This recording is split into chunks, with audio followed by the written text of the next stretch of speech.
কি বলছে দীপঙ্কর সরাসরি রয়েছেন আমাদের সঙ্গে। দীপঙ্কর, দেখো এখনো পর্যন্ত সেই মুন্ডুর কোনো হদিশ পাওয়া যায়নি। তোমাকে দেখাবো খালের অন্য আর একটা প্রান্তে, সেখানে এখনো পর্যন্ত তল্লাশি চালাচ্ছে ডুবুরি। এই যে সাঁকো রয়েছে, এই সাঁকোর ডান দিক এবং বাদিক দুদিক মিলিয়ে প্রায় 30-60 মিটার পর্যন্ত তারা এই তল্লাশি চালাবেন, এমনটা প্রাথমিকভাবে জানতে পারা গেছে।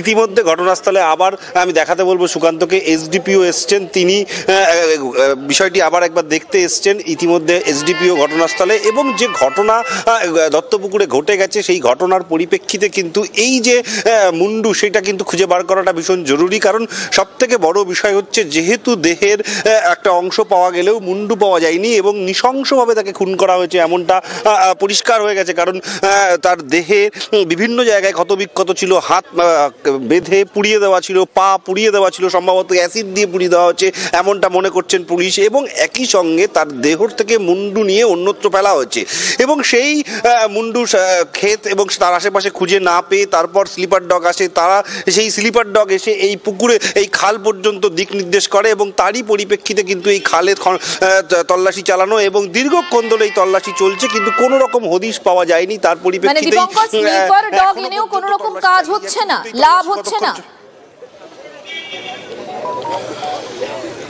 দেখো একদমই না, স্লিপার ডগ এসে যে দিক নির্দেশ করেছিল সেই দিক নির্দেশ অনুযায়ী কিন্তু এই খাল আসে অনুমান। গতকাল দুপুরবেলা সেই সময় কিন্তু খালে স্থানীয় মানুষজন নেমেছিল এবং খালের গভীরতা প্রচুর, প্রায় 20 থেকে 25 ফুট খালের গভীরতা রয়েছে। যদিও খালের ভেতরে শ্যাওলা, পাক, নোংরা এই সমস্ত রয়েছে। যে সমস্ত ডুবুরিরা নামছেন, ওই যে তুমি দেখতে পাচ্ছ তৃতীয় দফার ডুবুরি তিনি নেমেছেন, এর আগে আরও দুজন ডুবুরি নেমেছিলেন। তারা নেমে দিশেহারা খালের নিচে গিয়ে কোনো রকম দিক নির্দেশ করা যাচ্ছে না।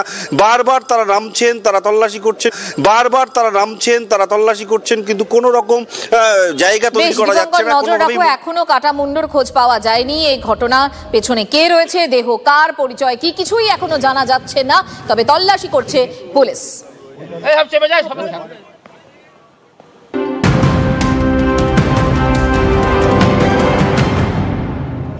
এবার আসি পরের খবরে। পার্কিং নিয়ে বচসা, আইনজীবীর গলায় ধারালো অস্ত্রের কোপ, অবসরপ্রাপ্ত এক স্কুল শিক্ষকের।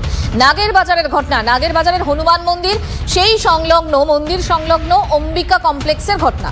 গতকাল সরস্বতী পুজোর দিন গাড়ির পার্কিং নিয়ে আইনজীবী দেবসুন্দর দরিপার সঙ্গে বচসা বাঁধে অবসরপ্রাপ্ত শিক্ষক তপন সরকারের। আর তখনই তপন সরকার আইনজীবীর গলায় ধারালো অস্ত্র দিয়ে কোপ মারে বলে অভিযোগ। উনি এই আচরণটা উনি বিগত সবার সঙ্গেই করে, ফ্ল্যাটে সবার সাথে, অধিকাংশ সময়ই সবার সাথে, কারোর সাথে ইয়ে করে না। মানে এটা উনি এর আগেও ঘটনা এরকম বহুজনের সাথে ঘটেছে। হ্যাঁ, আমার চেম্বারে ঢুকেও উনি আমাকে এর আগে গালাগালি ইয়ে করে দিয়ে গেছে, তারপরে এসে ক্ষমা চেয়ে, মানে ওনার বাড়ি থেকে ক্ষমা চেয়ে গেছে। এটা প্রতিবারই হয়, তারপরে ইয়ে হয়, কিন্তু এবারেরটা একটু বেশি বাড়াবাড়ি হয়েছে। তপন সরকারকে গ্রেফতার করেছে পুলিশ। আহত আইনজীবী দেবসুন্দর দরিপাকে দেখতে যান বিজেপি মুখপাত্র বিমল শঙ্কর নন্দ। তার দাবি, আক্রান্ত আইনজীবী বিজেপির কর্মী, দলের সঙ্গে তার নিয়মিত যোগাযোগ রয়েছে। আমরা যে বলি 34 বছরের হারমাত্রা শেষ, 34 বছরের হারমাত্রা শেষ হয়ে যায়নি, তার প্রমাণ আবার আজকে নতুন করে হলো। কারণ আপনারা জানেন যে ভদ্রলোক এই ঘটনাটা ঘটিয়েছে তিনি একজন অবসরপ্রাপ্ত শিক্ষক। সেই শাসনের মজিদ মাস্টার যেমন শিক্ষক ছিল, দমদমের এই তপন সরকার তেমনই একজন শিক্ষক।